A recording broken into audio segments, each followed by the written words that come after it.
Alright everyone, a lot to say today, a whole lot to say. I actually got to play the 3DS thanks to a friend of mine named Dan, down at Play and Trade. Now, I hate Play and Trade, I must tell you I do hate the store, in a way. And I must clarify because I am going to do a comedy skit making fun of their store. Not to say I'm not going to do it to GameStop and all these other places that I like to do it to, because I will do that as well. I'm trying to make it into one review just for the sake of, not trying to insult one company more than the other. Both companies piss me off in two different many ways. I mean, I can't even explain in right now. It's just too much. That's why it has to be in a skit or a rant of some kind format. You know what I mean? But yeah, I got to play the 3DS thanks to Dan. Thanks very much, Dan, because he's planning on actually watching the channel this time. Let's actually hope he watches this. And so I'm quite excited for a new subscriber, especially Dan, because he's very influential to all my game buys. I mean, down here we have so many good games that he's, made me purchase, and I'm just extremely happy with everything he's picked out for me. I'm looking down here, and I remember with the game that he picked up for me that I didn't like, which was Castlevania, something I have no idea. He'll know what Dawn of Sorrow or whatever for the DS. That was terrible. Dan, that was the only bad game you've ever, led me to. So everyone hopefully will have Dan on this channel, and if he is, I'll definitely make a link to you guys so you can go to his channel, subscribe to him, ask him questions if you want to talk to someone who's really, really knowledgeable about nearly everything to do with games. He's a really smart guy. He's funny, he's very intelligent. I've talked about him before in one of my reviews, I've known that. I don't really mention a lot of people in my reviews, but he's definitely someone who's really influential. So anyway, today, 3DS. Let's talk about my first impressions of the 3DS. Let's just put it this way. I was 100% right of what I thought of the 3DS. It's a rushed product, and it wasn't worth the money of $250. No way is it worth $250. Reason for it. Well, I'm actually going to make a skit about this in a rant and kind of go into a video. I've been waiting so long to make this video. I was actually going to do it before the release. I have so many pictures on the computer, but now that the actual release has happened, I think I'm going to change up my script. I did have a script of movies and stuff. If you're interested in the 3D capability of movies and all that, maybe you can understand the 3D better, because I really do understand the 3D. So when I say I looked at the 3DS and I wasn't very impressed, that tells you a little bit right there. Granted, I didn't give it enough chance, and granted, his 3DS was very, very dirty. Man, you should clean that, because that was really dirty, but not a big deal. A lot of people, do that to the systems. I choose not to, because I'm very hand-savvy. I like to clean my hands quite a bit before I play and after I play my systems. Therefore, they look brand new every time I play them. I would show you right now, but I'm too lazy. But anyway, point of the matter is, 3DS is not worth your money yet. I'd wait to another iteration. Even if all the new games come out, what you guys have to do is you don't buy these systems. What happens then is Nintendo reacts to it, and they'll make a better system. That's what's going to happen. So if we all keep pitching in and buying this piece of crap, they won't make another iteration to it for a while. But if we all decide not to buy the damn thing, they will make a better iteration. It'll have to be lighter, it'll have to look nicer. And for Christ's sake, move the buttons off the touchscreen. The touchscreen is so small. I swear to God, it was extremely small. It was a lot like the original DS, and it really, really, really took me back in time to the original DS. Everything about this new system reminds me about the old DS, the original fat DS, piece of crap DS that I dropped one time and broke, and I had to play with it that way for a long time. Just a little hinge, but it's the point that it broke it all, just from one little drop on, carpet. That's ridiculous. And it really just, it feels like the games are there. Well, not really, the games aren't there. Street Fighter actually was pretty fun. I don't like Street Fighter games at all, but it was really nice to see a 3D fighting game, so I'd never seen a 3D fighting game before, so that was really cool. Did it feel 3D? Yes and no. I really didn't get enough a chance to see it, but to my idea, I really like playing in 2D. I thought 2D looked a lot nicer. Is it better than a PlayStation Portable? No. No way is it better than PlayStation Portable in my mind, at least. Not even too much better than the iPod. I think it was about on the same thing as the iPod for me. Again, that's just from one game experience. I've only played Street Fighter 4, and I looked at the main menu. I did have to say that the main menu's little things, where you go left and right, and up and down and everything on the pad, on the little touchscreen, which was a lot like the original DSIs and stuff, and the original DS. Very cool. And I thought the 3D was really good on that. But actual gameplay, for the actual game I played, which was Street Fighter 4, not so happy with it yet. Ridge Racer, he said, was the best he played, Ridge Racer 3D. Now, anyone out there who's subscribed, I know there's a few of you that actually have Ridge Racer 3D. Care to please comment a little bit on this video? That would really help, you know.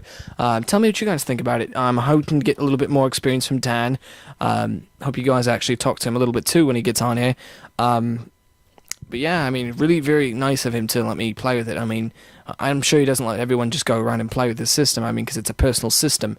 You know, it was just his in his pocket. It was really funny they could actually fit that in his pocket. That was huge. But anyway, system was a little heavy. The system, as for looks, I don't think the looks was that bad actually. Now that I've seen it in person, but it's not the best system. I still think the DSi is the best design. The DSi XL a little too big for me. Not to say I wouldn't buy it, but I right now I think the DSi is where it needs to be, and the power. Let me show you actually something real quick because I think it's an influential thing to have to talk about real quick, and we'll talk about this later in my rant slash skit. So here's the DSi. Looks perfect on the top. It looks perfect on the bottom. There's nothing wrong with it. And now look, the perfect design. And the power button is on the left-hand side, which is where it should be. And the start and selector right there. Well, think about where the start button right here is. That's where the power button is. It's fucked up. Luckily, Dan did show me, though. When you press the power button, though, it turns into the home screen, so you'll never actually turn off the game on accident. He said that. Right when he said that, we actually did turn off the game. So, but it was an accident because we pressed the home button. Even he's probably getting used to it because it just came out, you know. So I'm just saying, it's unfinished product, and it's not worth buying just yet. And look at my hair, it's a fucking mess. But anyway, the system, I wouldn't buy it yet. And I know a lot of you guys are either going to agree or argue with me. And since I have a lot of nice subscribers on here, I'm pretty sure I'm just going to get a lot of agreements. And thank you for all that. And yeah, I'm really just not happy with the 3DS just yet. I have to say, though, it did impress me, but then also did not impress me. And I'm really thankful that he actually showed it to me, because I mean, I really wanted to see it for you guys, and now that I've seen it, I actually can make a better review. And I wish I could play at least one more game on it, but, you know, I'm already a little bit more content than I need to be. Everything that I said was about wrong with the system was wrong with the system. And the screen size and proportions are very awkward, and they don't feel very comfortable at all. As for the joysticks, not a lot of people are mentioning it. It's pretty good, actually. For Street Fighter, it wasn't very accurate. It wasn't very good for me.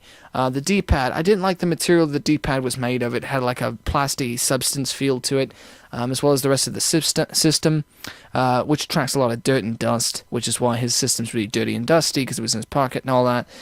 Even though it was in a case and all that, just it's not going to work out very well. The accessories and all that, as we've seen, I wasn't very happy with them. I think the color accessory stylus, like one of my reviewers said, those are pretty cool too. Yeah, the Knight Rider, I think he said he wanted to get those. Go full speed ahead, matey. I don't know what to tell you. It's decent, I guess. I don't recommend anything else. I guess the starter kit that I showed you at GameStop, that was pretty decent. But other than that, not too big of a fan. So anyway, I picked up an item. But before I picked up an item, Dan showed me one thing that really blew my mind. He showed me two games, Mr. Heady or something like that. It was really weird for the Sega Genesis. We were playing it on the 360 Ultimate Sega Collection thing. Very cool, and I thought it was really worth the money, and I think Pete Dorr actually ranted about that too, about a year ago.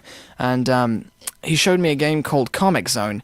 I swear to God, this game blew my mind. That was an amazing game. I'd never played anything like that. That was just totally blew my mind. The animation was great. It was fun. It was kind of a button masher, but there was some strategy to it. It was a little hard for me. It was kind of like one of those games where you had to learn a little bit from what your mistakes were, and it's really fun. I really enjoyed it. I could easily see myself shipping out the money to buy the 360 collection or buying the original and buying a Genesis, you know, just to have a cut form of it, you know, just a single thing so I could say, hey, this is a cool game. As of right now, I'm probably just going to play it on an emulator or something, you know, just until the time I can actually afford to buy anything. But yeah, Comic Zone for the Genesis. If you haven't played it, I swear, it was an amazing game. Also, these were two picks I picked up, but Tekken, I had Tekken 1, I had Tekken 3, I had Tekken Dark Resurrection, I had Tekken Tag at one time, but once the Tekken Tag Dark Resurrection for the PSP came out, I got rid of Tekken Tag for the PlayStation 2 and all that, so not a big deal. But I always wanted to play Part 2, because in the arcade I only played Part 2. I never played it for the PlayStation, and guess what I got? A greatest hits form of Tekken 2, and it was only $4.49, and I got instant, what do you call, disk repair for it. So unlimited disk repair basically. So they can basically try to repair it until it's no good, and if it's no good, they try to find me another copy of the game, from what I understand, which is really nice. Came with the manual, as you can see. Really nice. I wanted the manual. The game is probably scratched to hell. Actually, no, the game looks pretty decent. He said it was scratched up a lot. You can see a little bit of in the corner there. Probably from the cleaning machine. Very cool. I know these are greatest hits, but these are pretty cool. And I don't really care if they're greatest hits or not. I'm not very picky about greatest hits games. I know a lot of you are. Very, very cool. There's a lot of fighters in this game. The art style in this game, I really, really wanted to play it for such a long time. And I only got to play small parts of it. So you're going to get a review of this just because I picked it up for you guys mainly.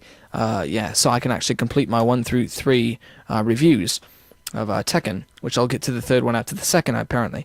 Spyro the Dragon, it's what's called Spyro the Dragon. I've always wanted to play it, and for the same price, $4.49, I decided I'd pick it up. Very cool adventure game, platforming kind of game, adventure platformer. I really want somebody who plays a lot of these Spyro games to tell me more about the story and actually tell me what they think of this game. I'm really interested in what people think about this game, and the sequels and whatever there is, and maybe they're using a prequel. I don't think there is any prequel to this game, but if you know anything about these games or something, I thought there was a game called Baby Spyro. I could be wrong. I don't remember. Maybe I'm wrong. Don't listen to me. But anyway, anyone who knows a lot about Spyro, I'd love to hear it. So leave it in the comments. Very cool game. Am I going to like it? I'm not too sure, actually, to tell you the truth. But I'm going to try it out for a little bit and see if I like it. I'll give it about 4 or 5 hours and see if I like it. Tekken 2, I'll probably give about an hour or two. Tell me what you guys think of Tekken 2, 1, and 3. I want to know what you think is the best one. Personally, so far, Part 3 is my favourite. But as for music, Part 1 is my favourite.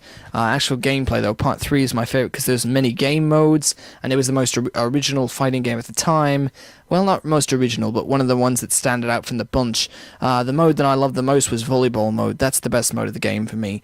A lot of people like the survival mode and everything. I like volleyball mode. Unfortunately, Tekken 2, from what I remember, does not have that, but I've never played it. I've only played it at the arcade, so I'm really, really excited for this, and very cool pickups. So it was a great day for me. I spent a couple hours at Plane Trade and Music Round. For anyone who plays a lot of guitar or something, I played a lot of guitar today. Had a lot of fun too, just go up to a shop like I always do and just hang out. Today was a great day, I have to say that. Yeah, really enjoyed today. So, very fun day. As you can see, my hair's messed up. I didn't bother to brush it or anything. So, anyway, I'm going to basically lead you to my Walmart pickup video. Well, not my Walmart pickup, but maybe future pickups after I get the Wii, which is a sneak peek right here. I'm planning to get the Wii. Just in general, I'm planning to get the Wii with the Motion Plus sensors built in, and the Wii Sports, Wii Sports and the Wii Resort 2-pack game with the plus 50 bonus thing, or maybe that's the 50 bonus because I'm getting 2 games and the Wii Motion Sensor Plus, whatever it is. So, real big question, what color should I get for the Wii? White, red, or black? I'm going to give you guys about a week, and I would hope to get a bunch of comments about all the things I've asked in this video. Why should I get either one of the colors, and what's your opinion and why do you say so? As for the red game, I know the red system, I know it comes with a very expensive game, but I really wanted Wii Resort, so you know what I'm saying. So if anyone has any ideas for this, just basically tell me. Right now it's becoming white or black, or, I think a red's in the mix, because it's actually cheaper for me to get Wii Resort on the side, but it won't be in perfect condition or anything, it'll be used. He does have a perfect condition game in Play and Trade, but it's like in a big box, and it's for $50, and I think that's a little too expensive to play for a game I can actually get for free. But I do like the game quite a bit, and I really want to make a review of it. Anyway, so let's lead to the Walmart part of the video now. Right everyone, this is going to be the last update video, but I thought it'd be cool because they actually have the Street Fighter 4 3D edition, and I think it's a really nice sleeve and everything. The price of $39.96, and it's the only store to actually have a lot of copies of the game right now, so they got about 15 copies. Rayman 3D, $39.96. Super Monkey Ball 3D, $29.96. Steel Diver, $39.96. It's not a new release, so that's kind of stupid for them to put that. $39.96. Pilot Wings, and Nintendogs and plus Cats, $39.96. Nintendogs plus Cats, and Nintendogs plus Cats, you can see the prices. Sims 3, $39.96. Blast Move Universe, $29.96. Madden Football 39.96, 39.96, and that's Ridge Racer 3D, and his later Star Wars. I think that's actually pretty much interesting. As for Ghost Recon, I think that was a terrible idea for a game. Anyone who actually has the game, I would like to hear more about that if you can care to share with the viewers and everyone, because I know a lot of people bought that on release date. So I wanted to show you something else that we noticed. They actually sold 2 of them, yeah, so that now there's 14 systems instead of 16, or was it? Or 2 less than what I said in my other videos, so. And then I found this really cool game, by the way, too, for the Wii. Very cool. Let's get this in the picture, and it's only for 15 bucks. It's brand new, to me at least, it is. Looks very, very cool, so I'm definitely going to pick that up eventually when I get the Wii. That's a little sneak peek idea for you guys. I'm going to get the Wii, and I might buy another Velcom game for you guys so I can make a review. If you're not familiar with my Velcom game review, basically I reviewed, for my first couple of reviews, I reviewed the Mountain Bike Adrenaline series, and they did have quite a few Wii games over here that have been going on the discount price. So, and you can see Red Steel 2 actually has a nice box for $20, that's really nice. And this means I'm getting a Wii for sure, by the way. And what's really nice about this is it looks like all the prices are dropping. So that must mean that Nintendo might be making a new system, a new console, that is. So that they're so pushy about their 3DS release that, you know, they're worried about the pricing. I don't know. So anyway, basically that's all I wanted to say. You can see they got a bunch of new deals. Looks very nice, you know. So one more thing I wanted to say, because before I know, if you guys like Pokemon, they do have for $29.96, which is a good deal. You get an Explorer's Guide and the game. Very cool. Alright. Truck has balls. Alright.